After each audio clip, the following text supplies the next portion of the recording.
Welcome to the Meta Economist interviews. Today, I'm so glad Scott Newton, and we are so happy to have a senior company advisor because it's just the good job title to investigate what we want to investigate most. The relationship between new technologies and companies and the new economy. So, welcome, Scott, and thanks for being here with us. Yeah, thanks. It's great to be here. And nice to meet all of your listeners. Okay, thanks. Let's start with your professional life. I just said you are a senior company advisor. You're now based in Italy, but you come from Canada. So the first question is why you decided to move to Italy, and where the passion for company advising come from in your experience? Thank you. So I moved to Italy in 2001. And my initial reason for moving here was involvement with an MBA program. There's an American MBA program based in Northeast Italy with degree granting schools in the United States. And so I came to be part of that program. Following that, I started to work with some companies in the region, and I found some really interesting things going on in terms of business. As a result, what I did is decide to open up our company here. And so our company had been working all over Europe for quite some time, but we didn't have a presence in Italy.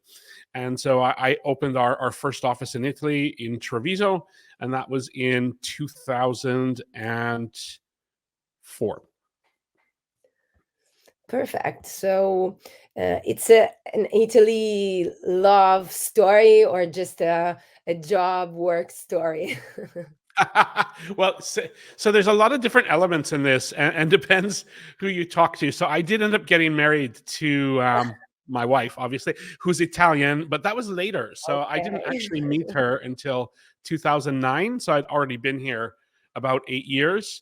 Um, I found the entrepreneurial activity in Italy really interesting. And so I got to meet a lot of company owners and founders and families, some of them in multi generations, and working with them and collaborating with them on growing their businesses around the world. I found there was just so much to do and so much interesting things to do. So it was business. But that being said, people joke I moved to Italy because I love pizza and wine. I'm not sure it's a joke. Of course, Uh, of course. it could be true. And I do love the culture of the country. So one of the things when we have time, my wife and I, we go traveling all over Italy from the south to the north, the west to the east. And it's, as you know, such an amazing country because you can find such dynamic and diverse experiences in a relatively small area. So it's amazing. Okay, so the balance between work and free time, I think in Italy is one of the most enjoyable in some ways. Um, and talking about job, do you think your job is related to digitalization and how? And just make some examples of companies you supported in the last years. Yeah, thank you. So a lot of the work that I do is related to strategy and digital transformation. And so digitalization is a big part of my work and our work. And as an example, I've worked with some companies that maybe they're not only Italian, they're global, but they have an Italian operation as well. And we've worked on how they can use digital technologies to improve service with their customers. We've also worked on organizations and how they can use digital opportunities for new business models and new ways of transacting and competing and expanding globally. And then lastly, I've started doing some work in Torino with an accelerator called Techstars and mentoring their companies, which are from all over Italy and all over Europe, actually, on how they can become more competitive in the digital age and how they can use software as a service and digital platforms and new ways of thinking to address tough problems in areas like sustainability and environmental responsibility. Okay, perfect. And the other question I want to talk with you with is how do you see strategy and technology intersecting to accelerate transformation in companies, and what is the point about this third digital revolution, and how company can relate to all these new digital tools that are not just Web 2.0, but are Web 3.0 and Internet of Things and stuff like that. Yeah. So, I mean, strategy is all about taking decisions for the future. It's a framework of choices that we're making that will determine the purpose and the path of the organization. And when we look at digital and what technology can do, technology can bring us closer to our customers. Technology can resolve difficulties we have with suppliers. It can also open up transparency in how we work. So when I'm talking to company leaders, board members, investors, what we're usually looking at is, what are the unsolved problems or pain points that our customers and our employees and other stakeholders are being impacted by, or that they're perceiving as real issues, and how can we solve those? And so technology becomes part of this because we're able to create entirely new solutions that even a few years ago weren't even really possible. And I'll give you one example. I work with a group out of London, UK. They're called Consilience Ventures, and they're a venture capital fund that is using tokenization as a way to attract advisors and very skilled people to work with scale ups and new companies. And in doing this, they're able to reward people with equity, but at the same time eliminate a lot of the challenges and friction points and expense that come in typical equity grants or awarding of shares. So, you're taking technology, you're taking things like blockchain, and you're resolving problems that have been around for hundreds of years. IoT, of course, is very, very interesting, in particularly in North Italy, where we have so many companies that work in machinery. And so I have clients that are using IoT so that they can predict when a machine will fail and actually have a technician come out and fix that machine before it fails. In this way, we reduce a lot of the blockages in production and the disruptions in supply chain that are so challenging for customers. So there's a lot going on. I'm also in the energy field, using things like IoT, as you mentioned, to predict energy waste in buildings and then reduce unnecessary energy consumption. And so I'm quite excited in this area. I think there's a lot more we can do. And it's also an area where I see Italy is really on the cutting edge and doing some important things that will be rolled out all over the world if they haven't been already.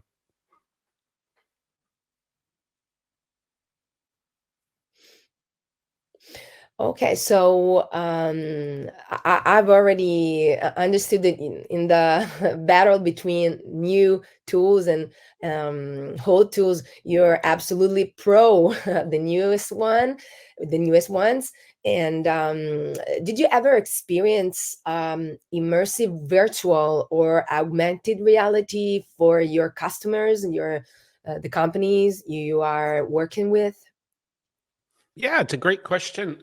So firstly, we do have a lot of clients that are using digital twins. And so digital twin is taking something from the real and the material world and making an exact copy of it on a computer, and then we can stress test it. So we can look for failure points. We can look for what would be difficult for our users. We can look for engineering defects. And doing this, we can reduce a lot of the mistakes and problems that exist in the real physical world. So, for example, if I look at Manhattan in New York City, they're actually using digital twins to monitor where the sewer or water systems may fail during a big storm. So when you have a lot of rain, and in doing that, they're able to reduce the number of streets that are closed or floods that take place in the city center by having preventative maintenance on those areas and engineering upgrades. So these are really practical examples of how we can improve the quality of people's lives using simple digital technologies. Augmented reality we see used a lot in training, and this is great because you can reduce the probability that an employee will get injured or that they'll make a mistake that could be expensive or dangerous. And so we also see that being used quite a bit. Yeah. Yeah. The second bad word I want to use with you today is AI, because maybe working with companies in the field of human resources, um, the approach of the team can be rethinked with AI. Do you think can be useful, or you're afraid something can be broken with the use of AI in the team of work? Yeah. So when I talk about, I know AI is used so much in marketing today, and I do like to be clear. I've been working in with technology for so long. We're really talking about machine learning, because we don't actually have an example yet of a computer that is intelligent or sentient. And I don't know if we ever will, and I don't know what it will mean if we do. But what we do have right now are some really powerful machine learning tools. So, like if we look at the most popular that people are talking about in the media are the LLMs, the large learning models, such as OpenAI and the ChatGPT system, or similar competitors from Google. And what these systems are great at is helping people with ideas. And so I do see our clients and our suppliers and our teams using this to bounce ideas back and forth, to create new possible concepts, to challenge each other in their thinking.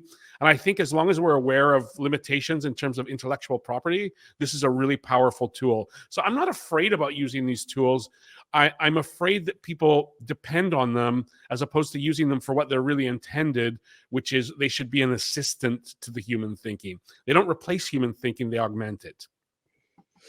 Okay, that's exactly the point we try to underline in our articles, in our interviews, um, talking about, I mean, philosophy in the ancient philosophy in Greece.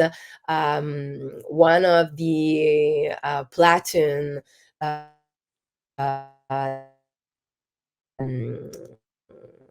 the written word, and how this new technology uh, can be could be something that would change history, and maybe it's a negative was a negative thing. That's exactly what is happened now with AI and the web 3.0. But we have to focus um, in the idea that those technologies are something that we can use to you know create and empower our possibilities in every field. So last question I want to ask to you, Scott, is about the third and fourth bad words: blockchain and cryptocurrencies. The new finance based upon those new technologies can be adopted by all company sectors. In your vision, what are the sectors that are more ready to use it? You mentioned blockchain before, but what is your experience about that? Yeah, so if we look in France, Société Générale has just issued the first blockchain trading Yeah, platform of the we major just banks talked in about Europe. that in one of our articles last week. Exactly. Exactly. Yeah, and so the finance sector is definitely open to how they can use this. There have been some work in logistics on using this, but the areas where I get most interested are areas like agriculture. And I think that the ability to open transparency in our supply chains and to understand, the origin of goods and the destination of goods and how the workers and the environment were treated from conception to consumption of a product are more and more important, especially for younger audiences, which are becoming the main consumer bases. So I'll see blockchain. I'll get really excited when I see mainstream adoption of blockchain in agriculture, because I think that's an area that obviously we all need food to live, and we all take pleasure in eating food. And so being able to ensure the tran- um, transparency in that entire supply chain, to me, will be a big breakthrough area and something that I'm pretty excited about. So, Scott, I think we We could talk for hours about these themes, and I'm so glad you're so prepared, because your experience and every day with companies is something that we really appreciate.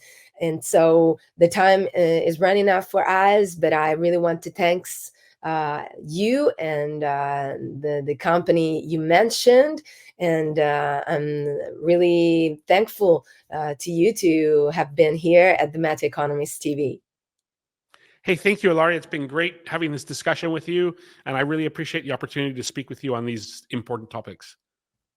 Okay, as I do every interview, really invite you to use our free online space, our portal, themetaeconomist.com, because our aim is just to make everyone that is working on these themes free to write down articles or making other interviews about the newest the news about these themes. So thanks again, and just let me just wish our audience a Merry Christmas and a Happy New Year, a Happy 2024. Thanks again to Scott Newton, and we see each other in a few weeks. Thanks, Ilaria. Merry Christmas and Happy New Year to everyone.